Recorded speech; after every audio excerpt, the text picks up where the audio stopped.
in 2021, only 13.5% of the women had a bank account versus 28.2% of men in Pakistan. Yeah.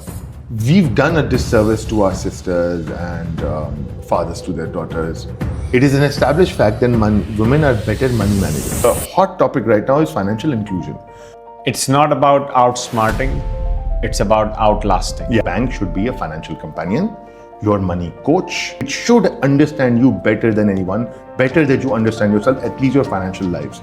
Our mission is to train every Pakistani to be more intelligent with money management and investing. But investing is like watching paint dry. Yeah, Right? I love money. Fantastic. They would be heartbroken if this business did not exist. Cost of genius is sometimes insanity, and they are slightly insane. But co-creators with God as entrepreneurs. You have been given a chance to change the order of the universe or create an order to the universe such that it is a better place. So you truly are a Sennen, right? The wise man. Is that what you said? I hope so. I hope it's not just the voice and the words. I hope. Meet Sennen Desouza, the co-founder of Investors Lounge, head of business at Hysab Kytab and a Fulbright Scholar. A small-town founder from Hyderabad, he turned financial literacy into mission and now wants Pakistan to stop treating money like shame, banking like a vault, and entrepreneurship like a theatre. As long as we don't distract ourselves with just conferences or events or talks, and small town boy mentality has its own problems. Your worldview is very limited. I didn't really know what an IBA was or what a lyceum was. My consistent story, be a stable individual. Being athletic and then playing cricket or soccer or rugby or whatever, right?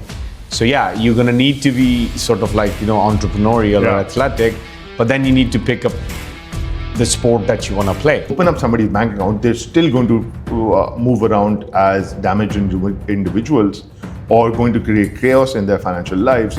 Just because they have a bank account will not mean much. I have to be a financial therapist. A lot of the work that's being done is done on the edges.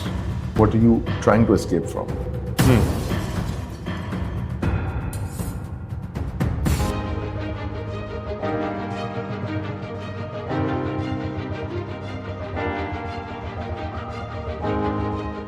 Sennen Desouza, thank you so much for joining me today. Pleasure to be here today. Thank you so much, Amin. How has it been growing up in Pakistan?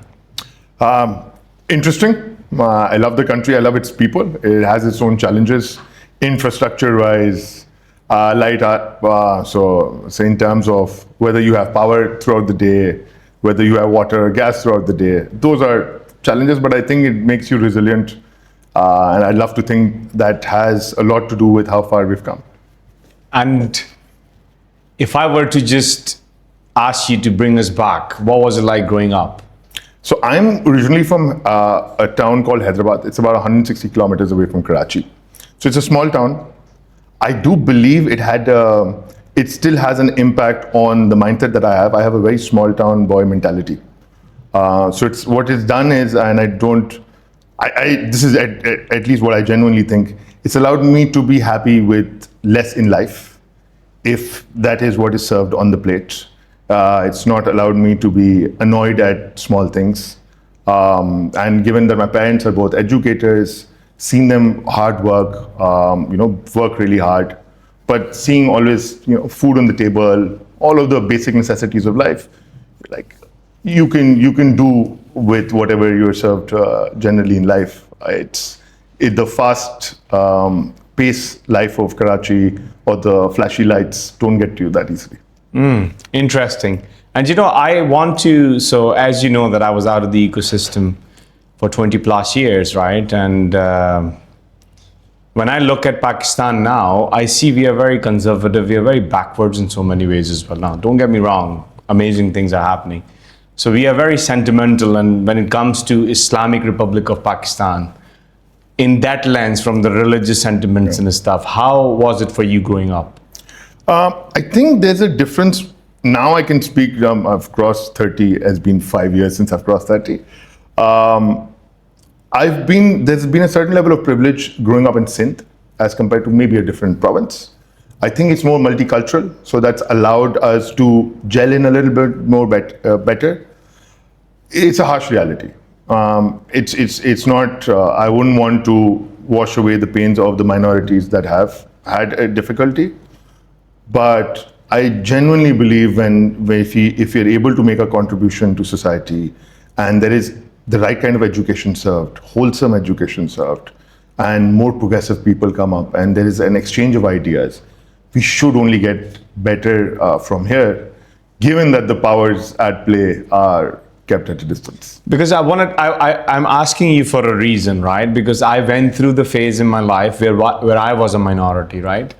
And then having experienced and then the internal battles and growing up and, still going through your formative years in a way, it possessed a lot of challenges, but I'm so grateful that it was a just society and there was education and everything else that comes with it. So I had to just face my own internal battles, right? So I just want to hear it from your lens, where growing up in this kind of an environment, what was it like? And if you can just... So if you're like me, whenever anybody asks me to introduce myself, I say I'm intellectually curious. So I've been such since I was very young.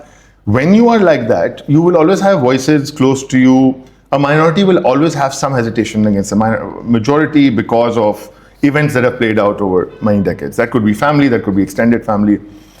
What does happen is you tend to then set out a task for yourself to better understand the people around you, understand their faith. So I got involved into comparative religion at a very early age. Personally, I did my Islamiyat and my O-levels.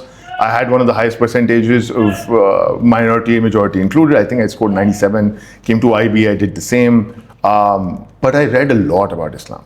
And the reason why is when I am on the table with people other than, of a different faith, I should be able to have a conversation with them from a vantage point that comes from knowledge, that comes from reading, that comes from understanding, where there is not slander thrown at somebody's faith, but a deeper a consciousness, a deeper sense of understanding what those times meant, what value, what wisdom texts have. When you come and you sit on the table, it's a very different feeling, and you get to learn and grow as a person. If you're going to just label people, I think the identity crisis is already playing out across countries. I think when you start labeling people and boxing people, things will get tough. Life gets tough. Interesting. So you were growing up in Hyderabad. Yeah. What was it like? What was the family dynamics? So both of the thing that plays to your advantage, it played to my advantage at least, was both my parents are educators. So my mother is a teacher educator at the Catholic Board of Education. My father was the principal of the St. Bonaventure's Kasmawat branch. It's one of the more popular schools. Both educators, I've seen them doing their teaching and then coming and delivering tuitions. You don't get paid really well in a place that's in a small town. So worked really hard. But what I thought, and I learned very early, is I don't know what they would charge for their tuitions. I think 1,000 rupees for 8 subjects or something. But when I could see my mother coming back from work, giving us lunch, then starting her for tuitions at 3, making the kids stay till 11 if they were not done to the homework, but doing with that kind of diligence as if her work was worship. And that stuck with me. And recent conversations, I was having this conversation with you as well before the podcast. That has stuck with me. So if anybody tells me now, why are you still at office at 7:38? And I'd say, because my work is not done and I'm not being fair to my work. That has come from there. And probably if they were in a different town, if the life was very fast, if it was more commercial, I would have adopted that worldview and mindset as well. So that I feel has a small town, that kind of small town mentality, and having those parents in the education sector, both of those have impacted how I view myself, my work, and the world in general.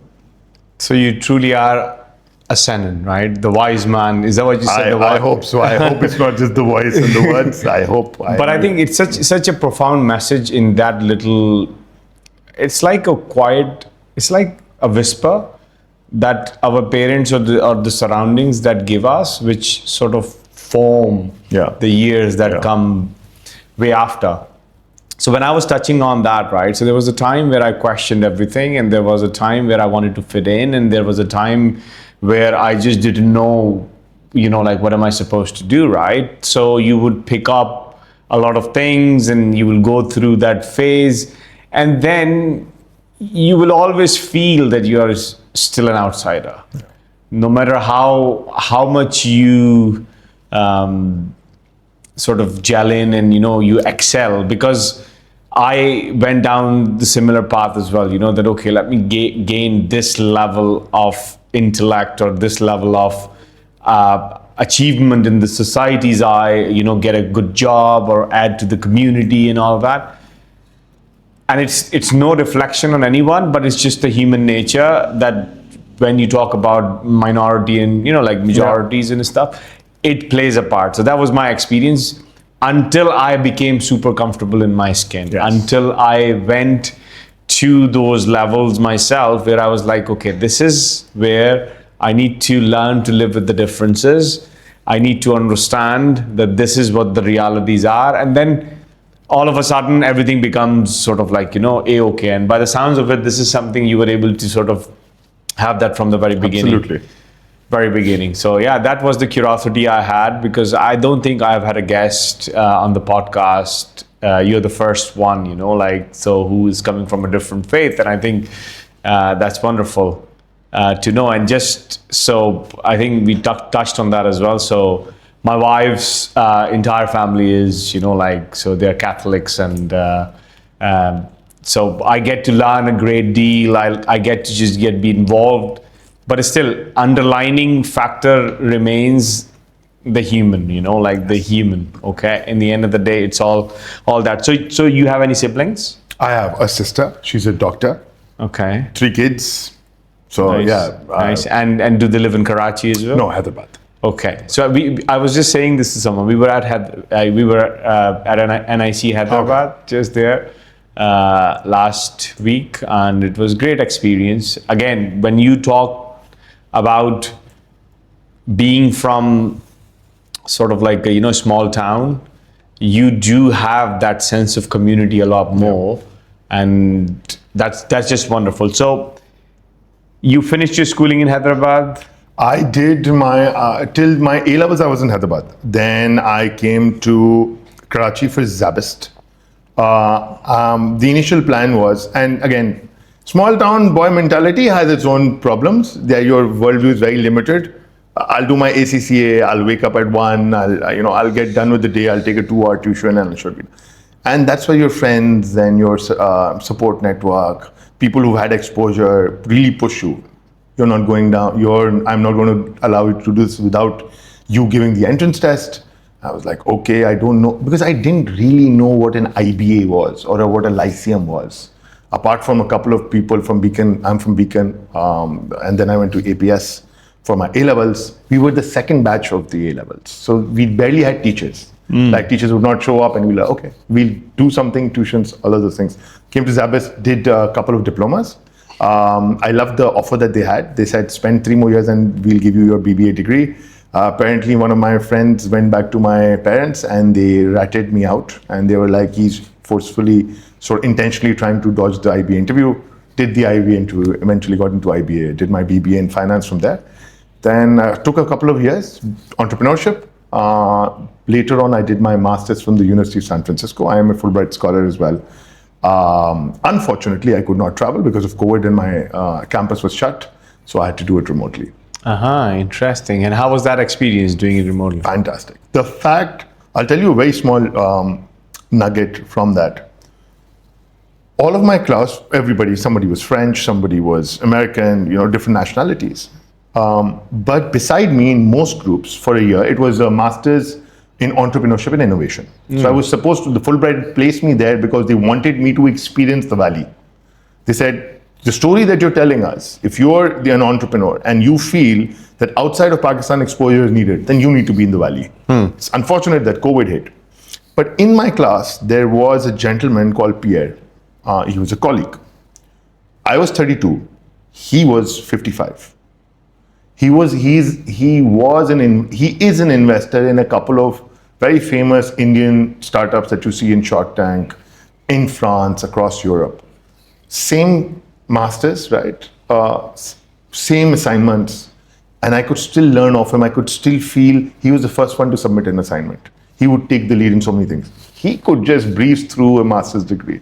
So much to learn from there. The kind of professors that we had, the kind of first principles thinking or mental models that they had and they had to share, the kind of VCs that they brought up. They philosophized venture capital investing for me. And I still remember very distinctly one venture capital, and I knew he did not memorize this off script. And he says, you are co-creators with God as entrepreneurs. You have been given a chance to change the order of the universe or create an order to the universe such that it is a better place. So treat it as such. Again, it feeds on to why work is part of worship and how, at least how work should be treated like worship. And I'm very glad that I got these opportunities. Might have been better if I would have been in the States to experience the campus. Beautiful campus. It's a cathedral-like campus, the University of San Francisco. Again, being a small town boy, happens, it happens. If it doesn't, it's okay. Wow. Thank you. And I think this is probably one of the most profound ways of putting entrepreneurship at, right? And it does sort of ties into the definition that I am, I'm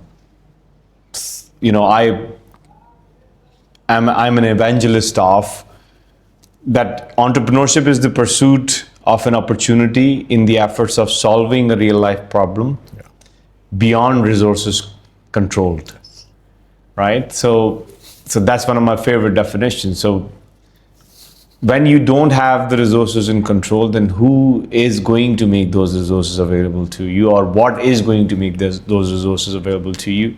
So you need to have, whether, if you believe in the higher power is great. If you don't, you need to be able to get that buy-in from the universe to make things easier for you. So very profound, very profound. So what are you doing these days? So I am currently a shareholder. The reason why I call myself an entrepreneur is I am a co-founder to a company called Investors Lounge. What it does, it gamifies investment education. So our mission is to train every Pakistani to be more intelligent with money management and investing. So we've gamified the process of acquiring investment IQ. Treat everybody, this is a life skill, everybody should need it. But this has been over the past 6-7 years. I've just recently joined, I've taken a break. I'm still a shareholder investor now, but I've taken a break. I've joined a place called JBS, Jaffer Business Systems. So under that, we have JBS Alpha, and then we have Hysab Kytab as a product. What we do is I lead business and global alliances there. So what we do is primarily we create hyper-personalization modules or tools that then are integrated in your banking app or your fintech app or your insurance app. What should allow you to do is, it fits in with our thesis and the vision for the future is that banking and finance should be personal and predictive. Right now, your relationship or your lens which you view the bank is a vault. You open up if you're a Pakistani bank, you open up the banking app, you do your transaction, you're out. That's not the case. We believe your bank should be a financial companion, your money coach. It understands you. It should understand you better than anyone, better than you understand yourself, at least your financial lives. It should have a history of where you're spending your money. It should have an ability to create budgets, saving goals, to see what other people are doing. All of these modules, hyper-personalization modules, we've developed, and we go to the bank and say, this is how we can transform you're going to work on your UI UX. You're going to change your colors. That's not going to do much. You're going to look smoother.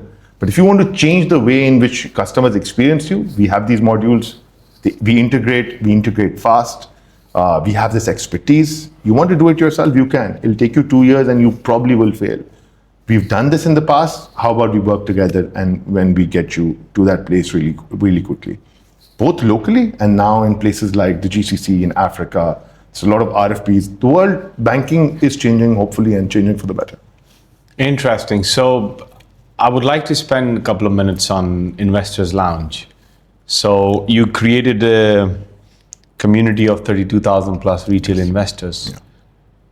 How has that journey been, and what's the crux and the essence of that effort, and what were the challenges that you faced, which you believe have to be addressed for it to just truly get the results? Yeah.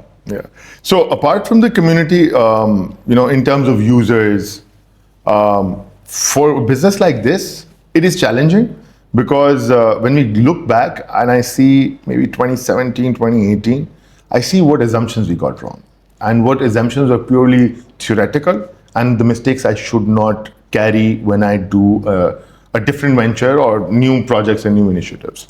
So the thesis was Pakistan is changing. There's international interest in its stock exchange. It's demutualized already. There's a lot of investments going to come in. Pakistan is set for expansion in retail investors, for greater access to financial literacy, better education, all of those things. So the markets and equity markets and mutual funds should do better. That didn't happen.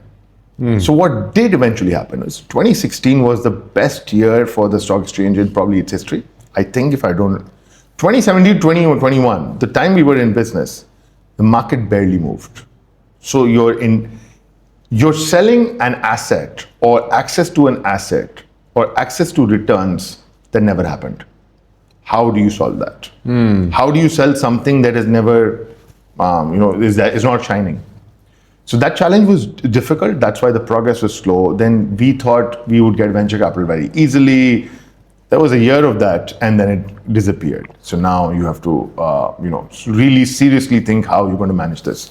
So there were challenges along the way, but what I really feel is we got looked at as we got categorized as the leaders or go-to people for financial trainings, for investment education. So then we start getting called from companies, or I start going from companies, and they're like, we'll pay you so much.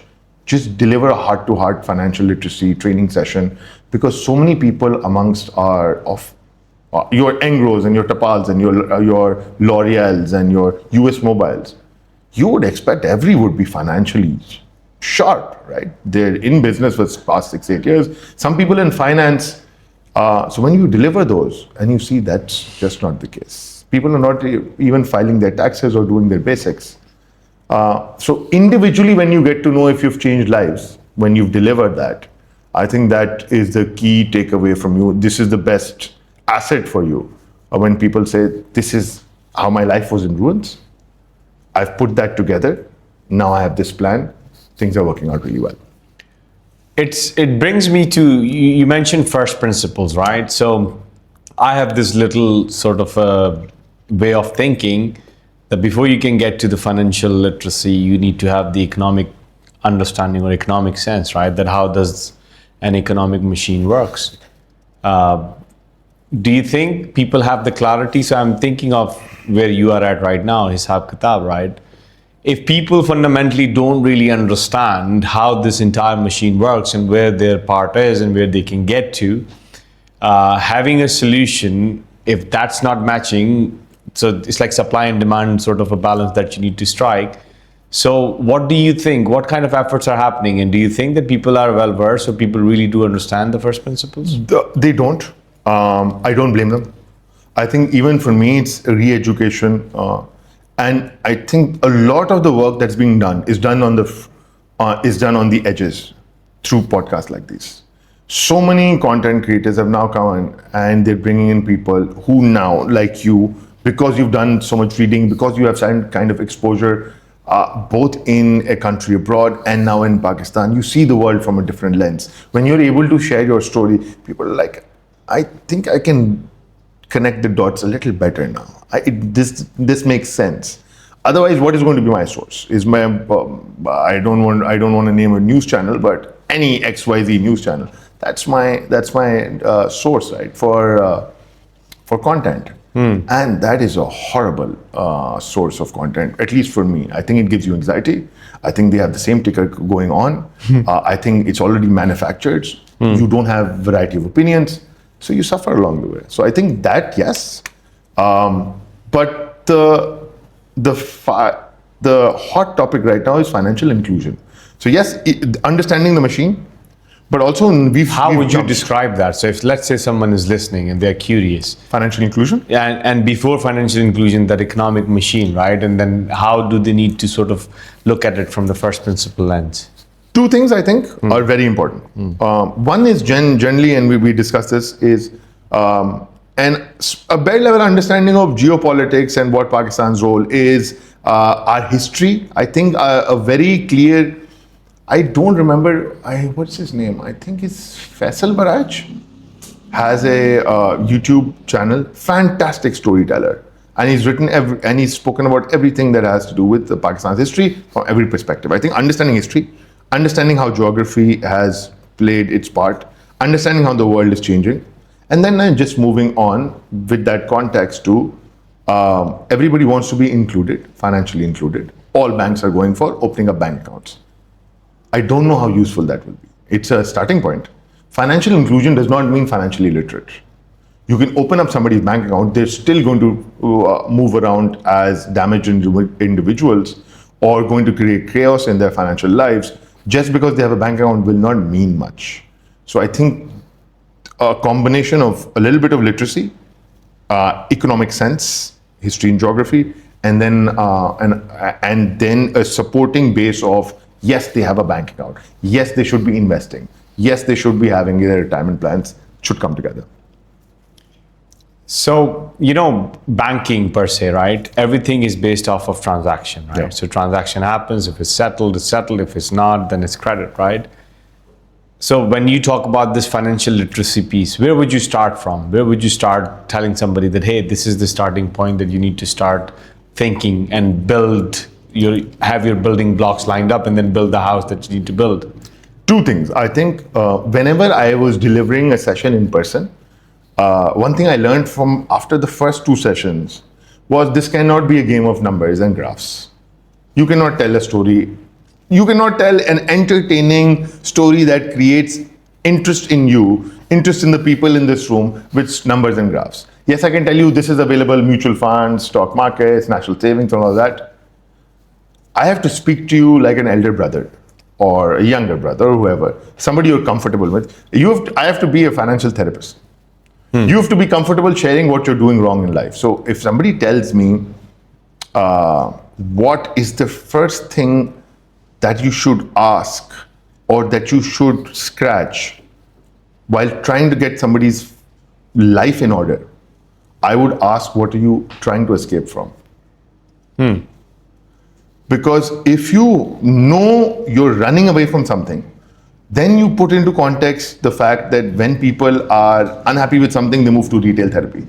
As a fix, as a band-aid, they move to retail therapy. So where they're trying to solve a problem, they're trying to shop their way out of a problem. They'll go out incessantly just to, hide whatever wounds they have. Wow. That is a very different conversation. All right, what is it an issue of self-worth? Is it an issue of self-image? Is it an issue of self-confidence? Then, honestly speaking, before even we speak of equity markets, it's, do you have a body of work that is evidence that should support the confidence that you sorely need? So if you have that work in front of you, you have a better self-image. If you have a better self-image, discipline just comes part and parcel. So that, I think, is a more interesting way of trying to even approach this financial literacy problem. I really like that. This is like customer-centric, human-centric, And then when you talk about markets as well, you just triggered this thought, right? Vast majority of the markets move on sentiments, right? Yeah.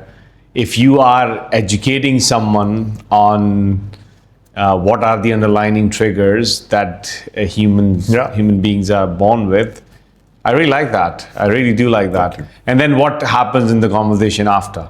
So let's say somebody says, oh, I'm having these XYZ problems, and you're right, I move towards retail therapy, or I spend most nights out there with friends, having teas and all of that good stuff, and I don't even count where the where the expenses are So going. imagine some people, I see them, if I can't travel, I'm burnt out. I can't work. I have to travel every quarter, every 4 months. I want a vacation.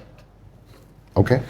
It's great to travel, but if you're going to burn your pockets, the only thing that matters to you is getting on a plane or the Instagram pictures that you have, or when you land, or whatever it is, there's a different underlying need.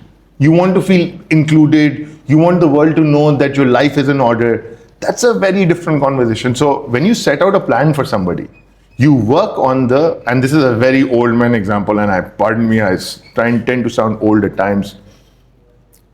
You want to fill a water bottle, 1.5 liters, right?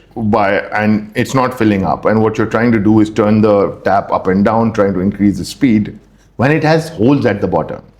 That's not going to work. The first point is to fix those holes. You fix the holes, you fix the leakages in your life. Your life, not just the financial part of it, generally life just falls in place.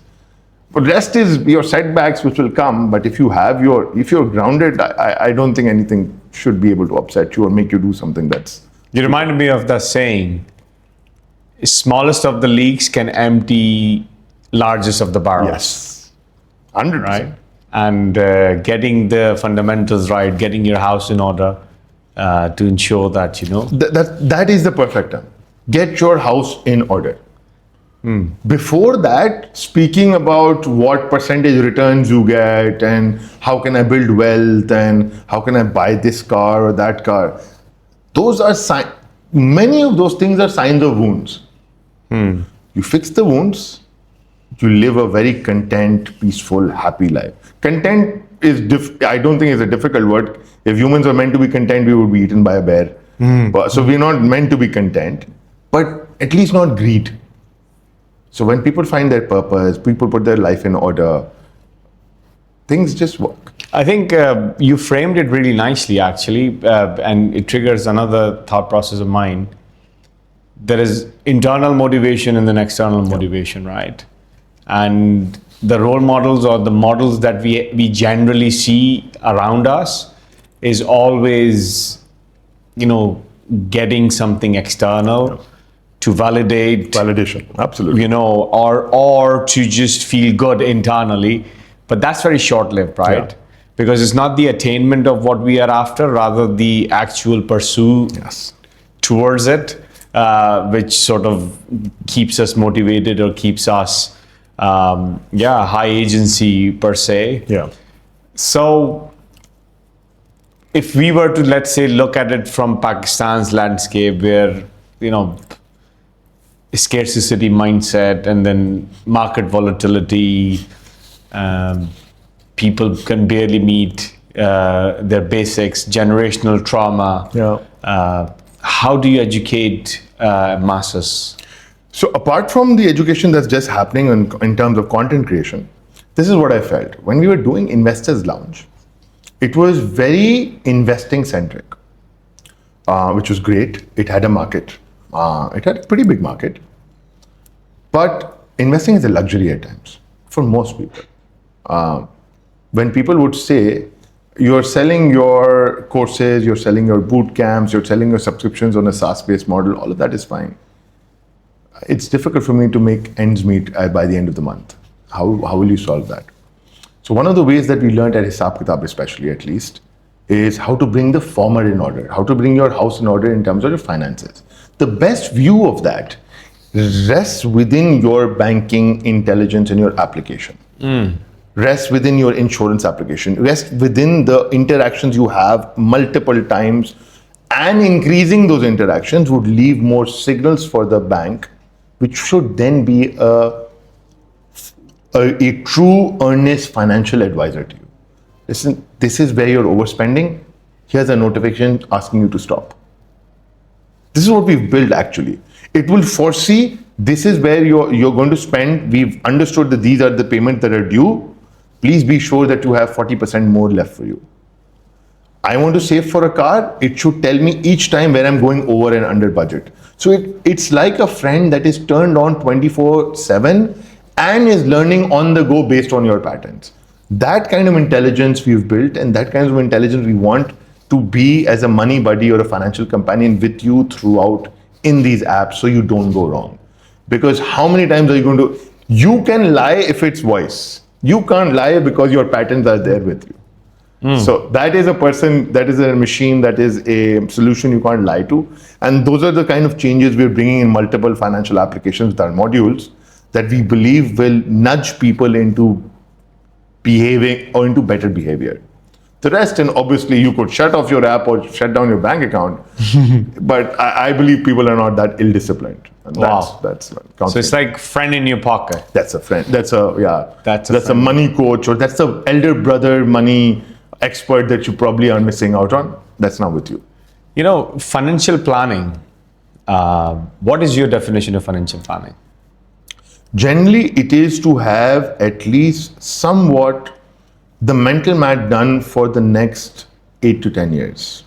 And based on that is where I see myself, what I want to be, what I want to be surrounded by, and a plus 20-30% extra level of comfort in terms of what if things go wrong, what I am trying to avoid. So nobody really, envisions or projects bad things to happen, but they will eventually happen. So are you prepared to face adverse circumstances when they come up? That if you have a bare basic plan with you, I just feel that kind of financial planning is enough. So that to me is if you have a blueprint for that. How do we build generational wealth? I would think it's very difficult unless you leave behind something that the next generation can benefit from. Most people do that in the case of businesses. But generally, I think that's not possible for everybody. As people from my community, when we speak, not everybody is going to be an entrepreneur. Not everybody should be focused on being an entrepreneur. Founder fitness or founder mentality is one thing. What you can do is leave behind systems, leave behind the kind of reserves that you keep for the upcoming generations so that they are comfortable but are still on their toes. The access to that should not be, nobody should be pampered, but everybody should have a safety net that they can go back to. The rest is, I think, if you're not an entrepreneur, rest is mostly about wisdom and values. So we talk about, that things that we want to drive is for the 3% redefining possible. And the part of that is 0 to 1 thinking, or giving this world it hasn't seen yet. And being at the forefront of it, when I look at innovation on the first principles level, it can become a luxury. So let's say so you mentioned somebody in San Francisco,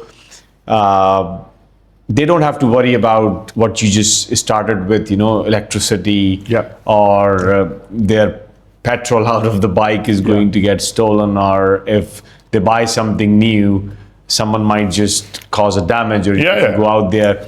So this is all to do with that mental energy that is going, the person is spending thinking about. Now, in order for you to be able to build something innovative, something meaningful, you need to have those things taken care of. And the way I think one way of West per se is able to do it is by making sure that they are passing on that level of luxury. So it's one thing is hunger, but then having that luxury that where you don't have to worry about the basics, so you can spend your time towards that high level thinking. I'll give you data for this. One of the studies that's done, I think I'll share the link with you, so maybe you can add this to the podcast as well, or to your viewers. It's a study called Who Gets to Be Called an Innovator.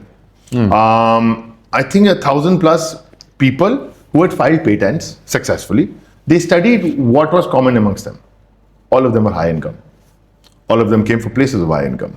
All of them had support systems. So they studied tax code, what their tax filing is like. So there is a level of privilege and comfort that has enabled them to think of things that are, innovative. Interesting. It's not as simple as somebody only in scarcity, somebody always disadvantaged will work their way around. That could be, that could be an exception.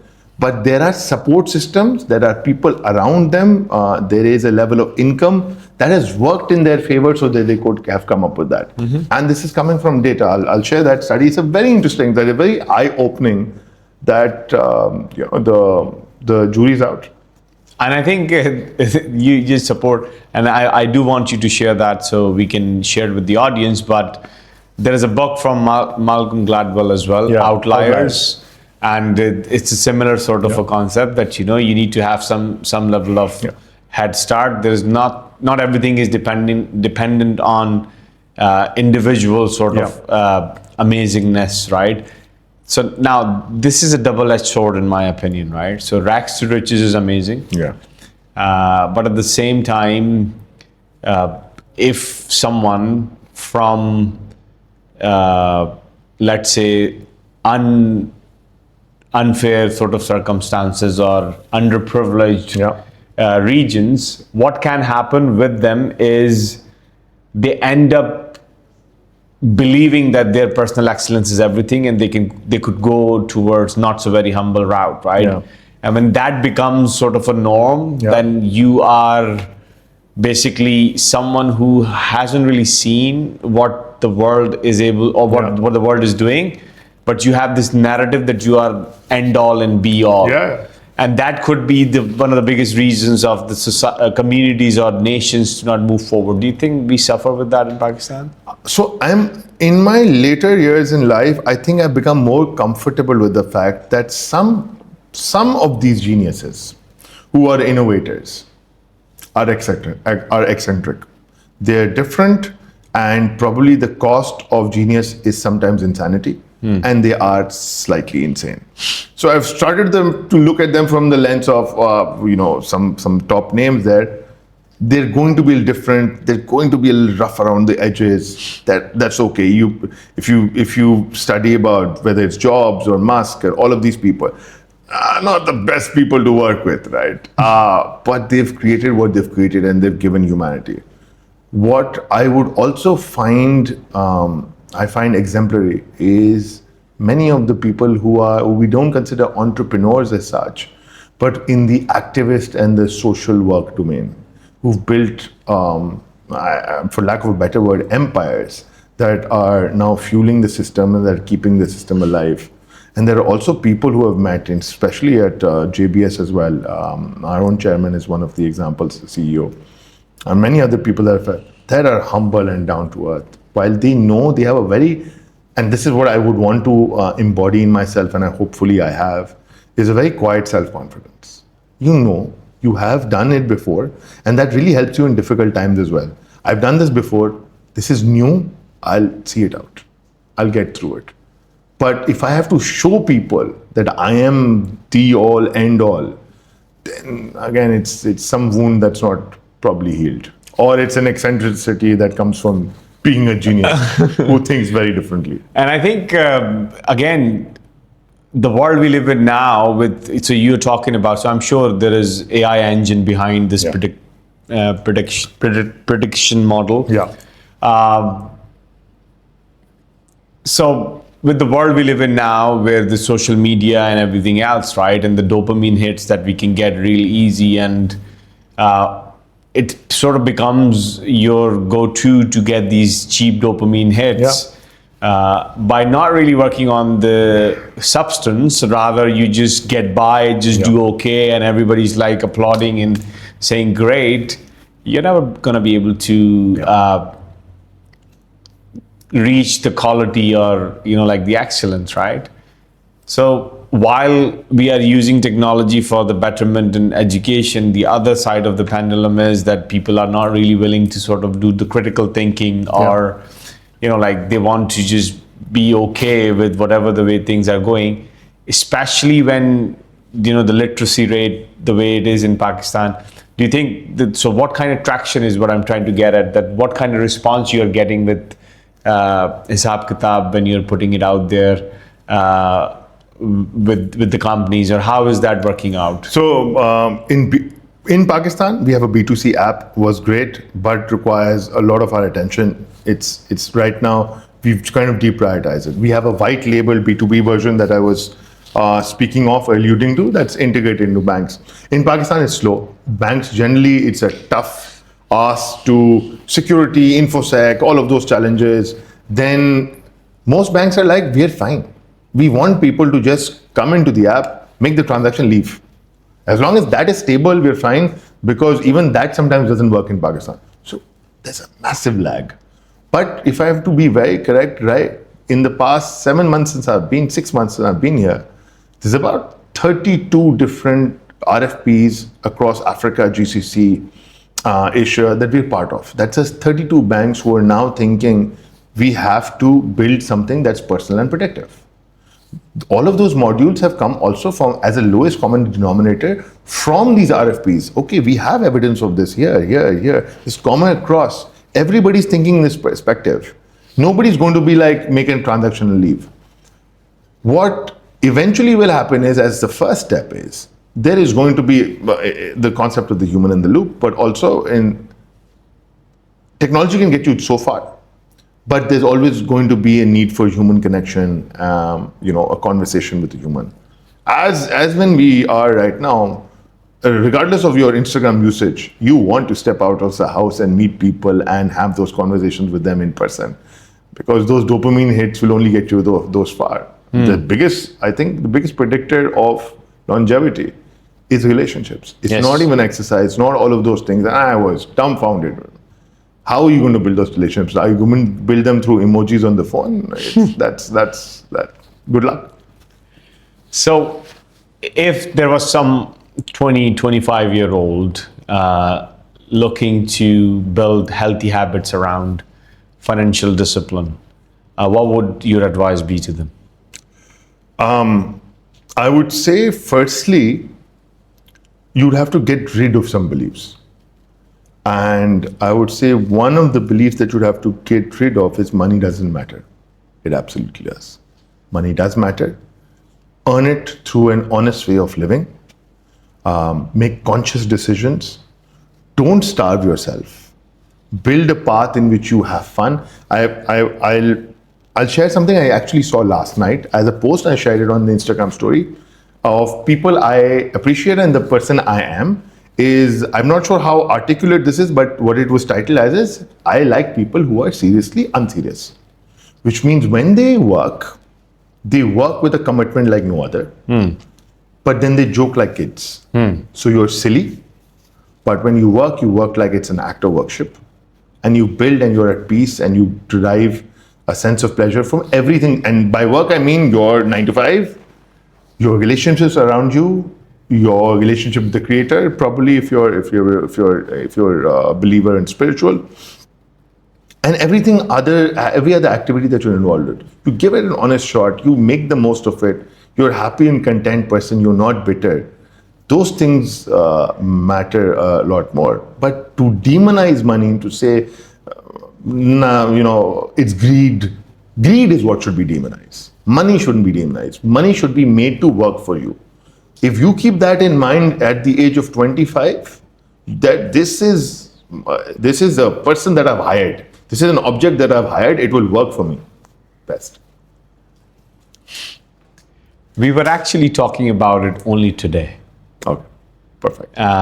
What you just touched on, and I was just looking at your team. Yeah, we were just literally before your podcast, we were having this discussion that the importance of being there and doing justice with what you have right now. Yeah. And that's where the true ikigai definition is as well, right? I know there is like this circle people talk about, and then, the intersection. Yeah, the intersection. But I think the real ikigai is that you get to the level where you start to appreciate every single minute that you get to live, 1440 minutes you have each day, and you just make it count, right? You just, whatever you're doing justice with it because you get to be here, right? Yeah, you do justice to your potential.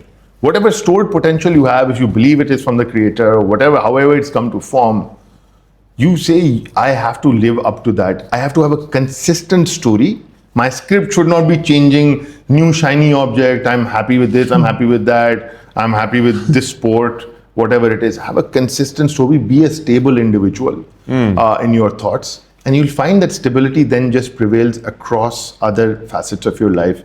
You'll be able to conserve energy and you'll be able to bring the best out of the people that are around you. Otherwise, you'll just be this. And you want to aim at this, you'll be sometimes here and then here. You don't want to be this because somebody will have to carry your weight. Often, many times, people have to. It's not a place you want to be at. It's not about outsmarting, it's about outlasting. Yeah.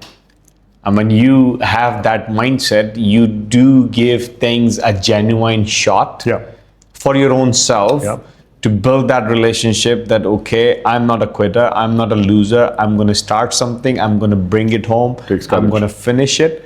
And that is such a powerful tool that you genuinely become unstoppable. Yeah. You know, and I think so we resonate. I love money. I cannot attract something that I don't love, right? Yes. So demonizing, or most of the times you will see people who are having this kind of mindset is that they can't really make money. Yes.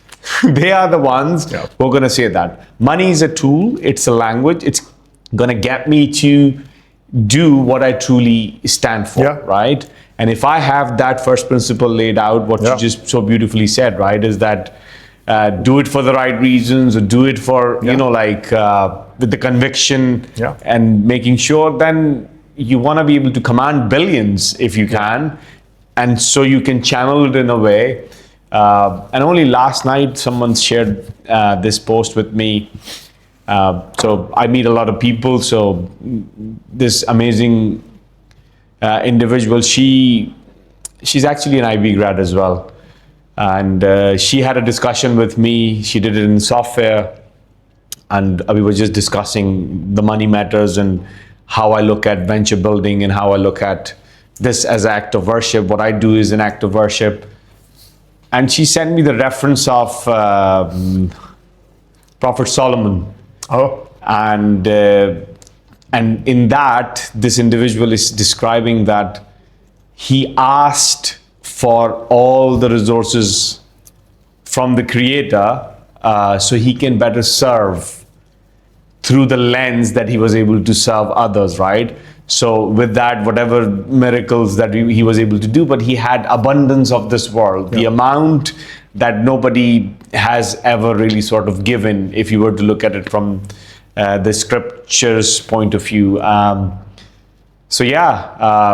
If you can have that kind of lens, then why money has to be evil, right? Why, you know, this is exactly how this world operates. So what a wonderful thought. So tell me more about entrepreneurship. So what do you think someone is in this day and age looking to consider entrepreneurship as the way of life, because it is a way of life?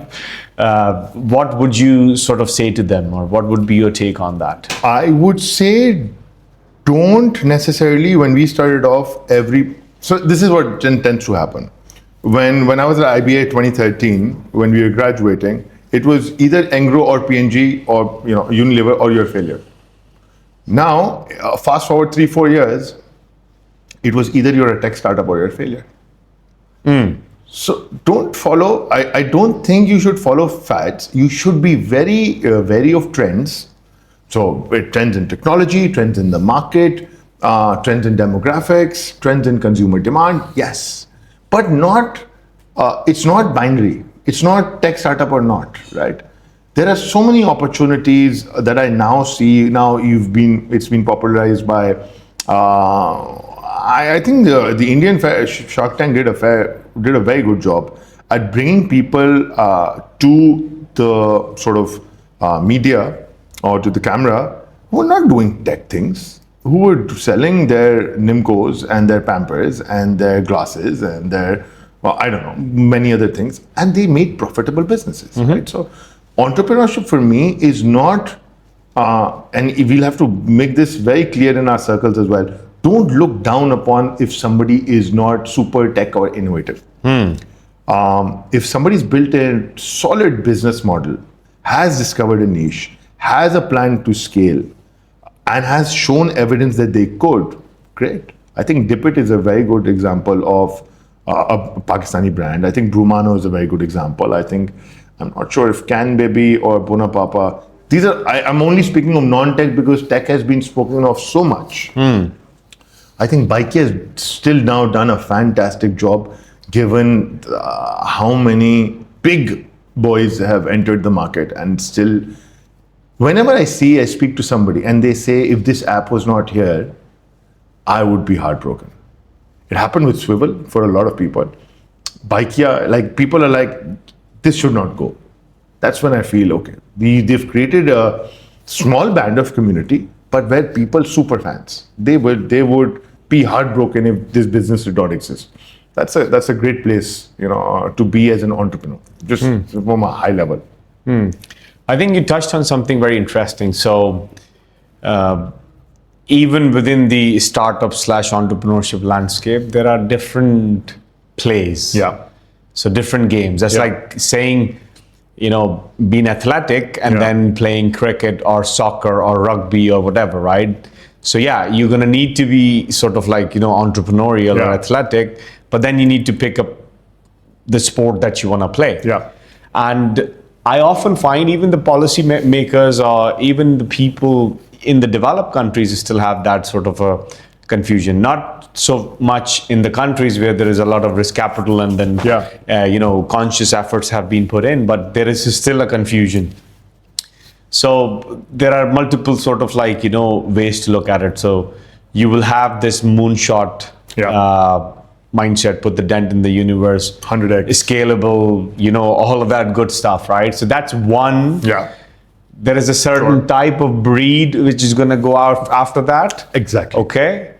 Then you're going to have, and these are generally those crazy ones, right? But then you're going to have sane ones who wants to do business. Yeah. Your economic backbone is relying on them for them to create this economic activity. So they're going to be mostly your SMEs, right? And with now with the technologies, all of your software exports or advisory businesses and all of that would fall into that category where the playbook is available and you just want to double down on it so you can actually create that cycle that you need to. Then there are going to be the businesses where you are solving societal challenges, civic challenges that you need to address. Now, and then there is going to be someone who's going to be building something to just sell. Each one of them have their own mini ecosystems, their place, and then their own mini ecosystems to take benefit from and then operate within. Everybody just sort of throw everything into one bucket, and then one of them gets hype because it's glamorous, startup theater is happening, you're getting published and people are calling you in and stuff, and you just literally are looking for that void. Going back to what your point was, that I want to go down that route and let me just get that validation that my existence means something, right? And then that's not what's going to get you to have a long sort of So do you think people need to have the clarity about what I just said, or do you think it's generally there? 100%. So what also happens is when you popularize only one brand of entrepreneurship, like for example technology startups, people who probably do not have their profiles do not match the kind of profile that you would want for a particular VC investable business, will want to get into the VC investable business because that is the only track that they see. That has a different mentality, that has a different grind, that has a different profile that you need. I would not say one is better than the other. Yes, we need those moonshots because how else are you going to make genuine innovation, leapfrog kind of efforts happen? But like we just said, some of those leapfrog kind of innovations happen from people that are eccentric or that are slightly off center, right?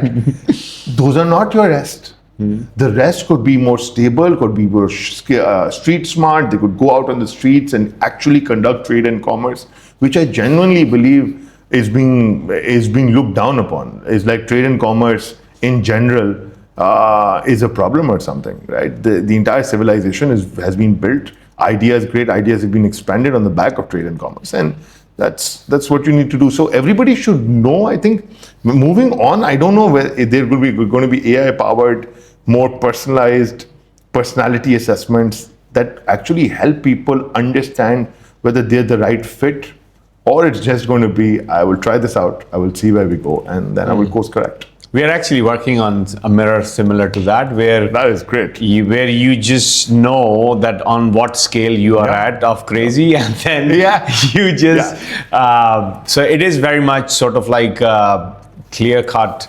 Not everybody's cut out to do this. Hey, here is a mirror, have a look. Yeah. If you so want to be playing rugby, then build up skills. Does your level of crazy match what you're supposed to do? Absolutely. And another thing, what I personally believe, and working on that hypothesis, that these crazies, one or two of these, in an environment can make a world of a difference, 100%. right? So you talked about a Steve, or you talked about Elon. They were able to just give the entire ecosystem that flavor that, hey, somebody's going to pick one version of a Steve or one version of Elon, and then they're going to go and make it. So it's like that ecosystem. Yeah. So it's like, yin and yang kind of 100%. situation, right? So allowing even that space is a battle and a half in itself, right?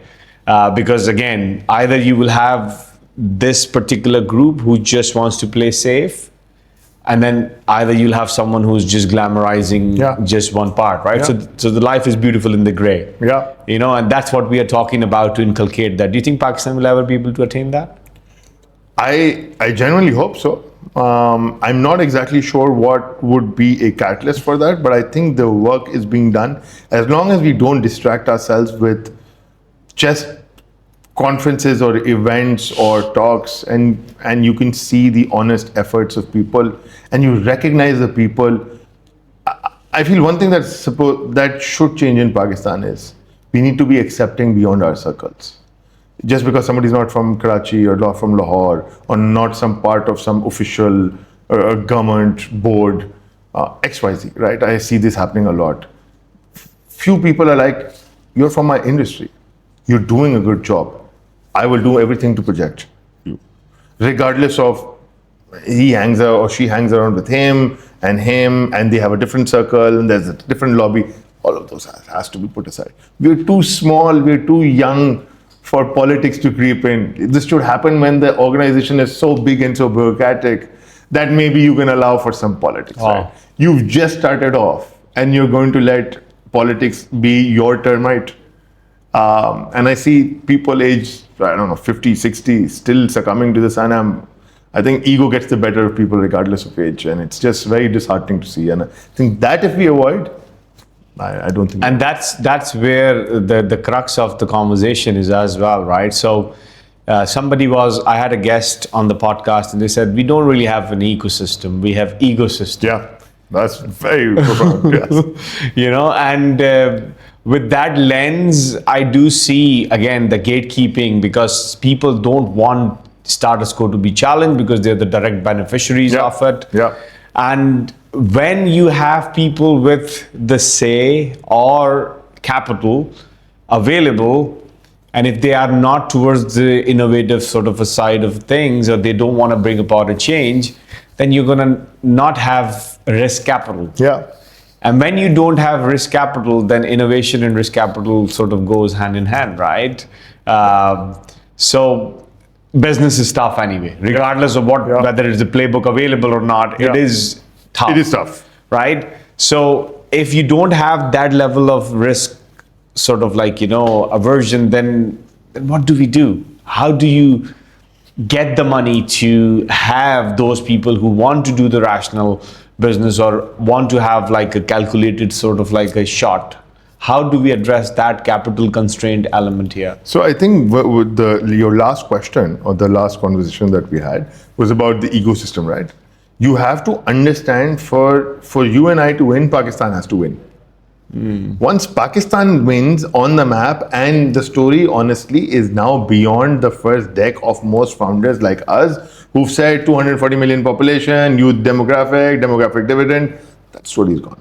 Now what we have to do is say, listen, this is 1, 2, 3, 4, 17, 21, 23 success stories that we can tell you. This is evidence that hardworking people from Pakistan have made it. There is evidence that there's enough local demand. All of these has made it big. This is a case for risk capital to now be channeled into this country. There are things obviously that are going to be out of your control, such as geopolitics, the economics or macros. Those have to play in your favor. Macros outside your region, what the interest rates are, where the VCs are. If it goes up, then obviously the money will be diverted there. But there's always going to be cycles. You should be ready when the next cycle arrives. If you are not, you've lost the train. The train is gone. Then you're going to wait for the next cycle. The entire generation is gone. But for that, you need to have a brain which have a foresight. Right? But we can't just go beyond a couple of days. How do you educate on that part? I think this is very good. Say, when we spoke of financial planning. Now we're speaking of business planning. We're talking about visions. Everything is, can I see myself beyond the next 2 days? That thinking, when it comes in, this is the thinking generally, if you find, if you speak about health, if you speak about anything about to a Pakistani, we don't want to think about the future. We don't know where we will be at. Okay, but let's stall that thought for the day when something changes so fundamentally that you're not in the country. Most people I speak to about something called a voluntary pension scheme. It allows you to invest in a fund, in a mutual fund, and allows you to take a tax deduction or a tax rebate on the income tax that is deducted on your salary. So free money. You just keep on, but you have to keep it for the long term. Whenever I speak to somebody, the last thing I say, how long will you have to invest? I said, these many years. We don't know if we'll be investing or we'll be in Pakistan for the next these many years. I don't want to think that long. How can I get this amount quickly? Everything is, how can I get it quickly? How can I get it? Listen, when I'm speaking of investing, Warren Buffett had a very good quote. It's investing is like washing paint dry. Yeah. Right? It is like having your vegetables, right? If your mom's really good at it, she will cook in, she will add a couple of ingredients, she'll make it digestible. We're not going to absolutely enjoy it, but it's good for you. At the end of the day, you know that the things, going to the gym is not a fantastic experience, the results are. If you can make that differentiation, you can think a little bit more long term, right?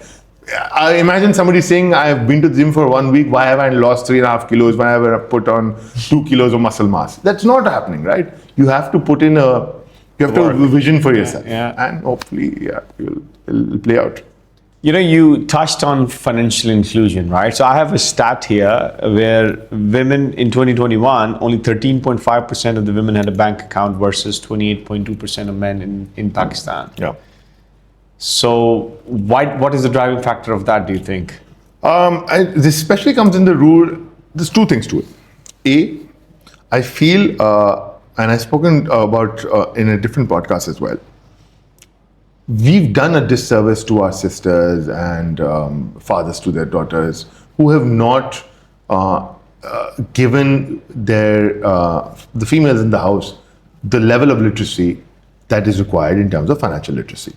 Okay, it is an established fact that women are better money managers. Start with that. Once men understand they can be better money managers because they take less risks, they're more prudent, they will put in more thought before they take decisions. Once you've understood that, now you're willing to share those kind of their finances with them. The second is an problem of access. Let's say most of Pakistan is rural, right? The more branches you have, the further away the branches are, the worse the infrastructure is. Women are not going to go to branches to deal, they have different issues. So there were studies done to just try and compute, if you could provide a better road, what percentage of that would it lead to an increase in female education? It's just a matter of getting a road so that she has better access there or better security around it, right? This is things when you don't think of when you're speaking of banking, but why is it not? Right? So what you could do possibly is then have a female agentic network. Okay, she probably has a committee somewhere. If you train that woman, she can open up a formal financial product. I think they're working on something of similar. You have your digital apps, but you have to be careful if they're, regulated apps. And you provide financial literacy there. You pick up the call. You set things up in a way where you have to reach out to them. If you go on TikTok, there's a lot more women than they are registered on TikTok. So what I mean by that is most of them will appear male, will not be male, because the numbers that they use to register on TikTok is their husbands or their brothers, because they don't have a SIM. How do you counter that?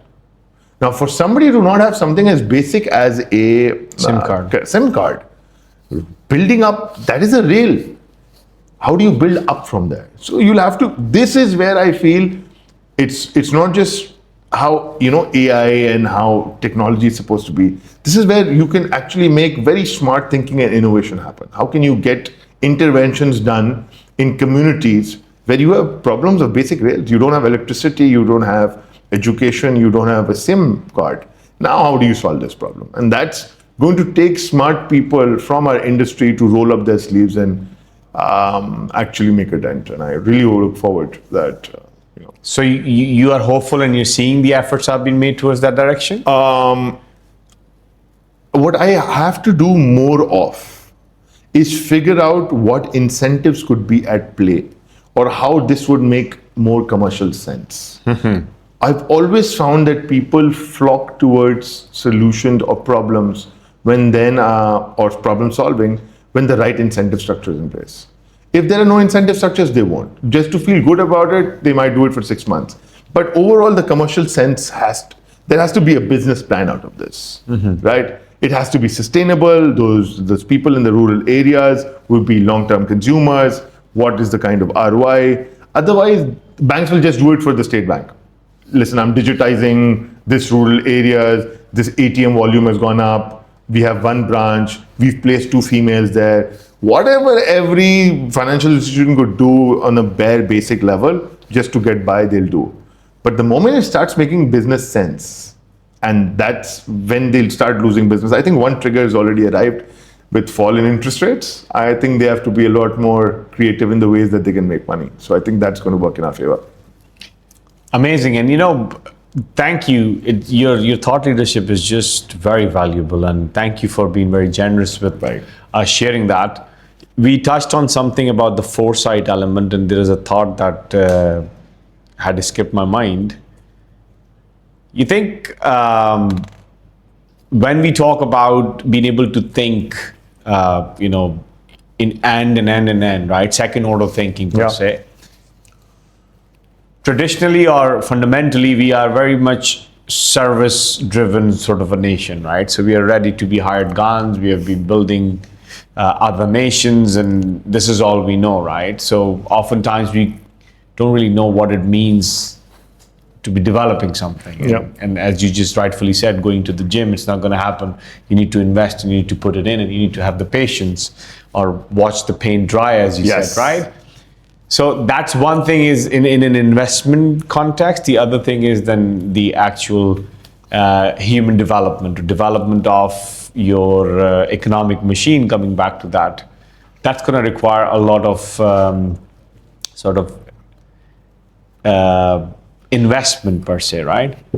Do you think that if we were to change that narrative on a fundamental level, that hey, yes, we want to stay relevant, we want to keep the economic machine churning, but simultaneously we want to build now for real, we want to develop now for real, and let's channelize in and bring in local money, which is out there in abundance, but it's unfortunately sitting in assets which are not very productive. 100%. Right?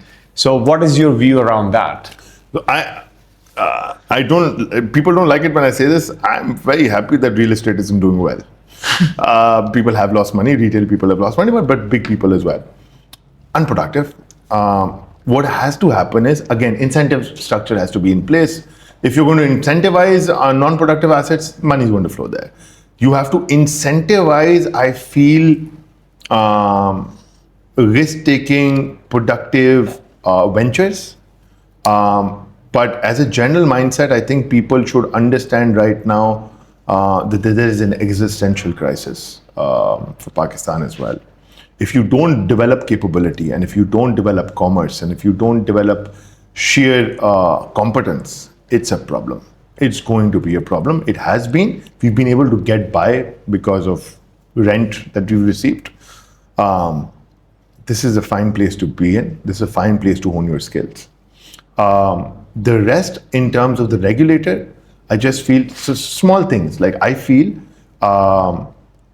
for venture capitalists, for family offices that are investing in businesses, after a certain degree, there should be government-sponsored initiatives to match their capital, if that is the case, or bring in lead investors, or have exhibitions to bring in other people. Market Pakistan as a place for allocating some level of risk capital.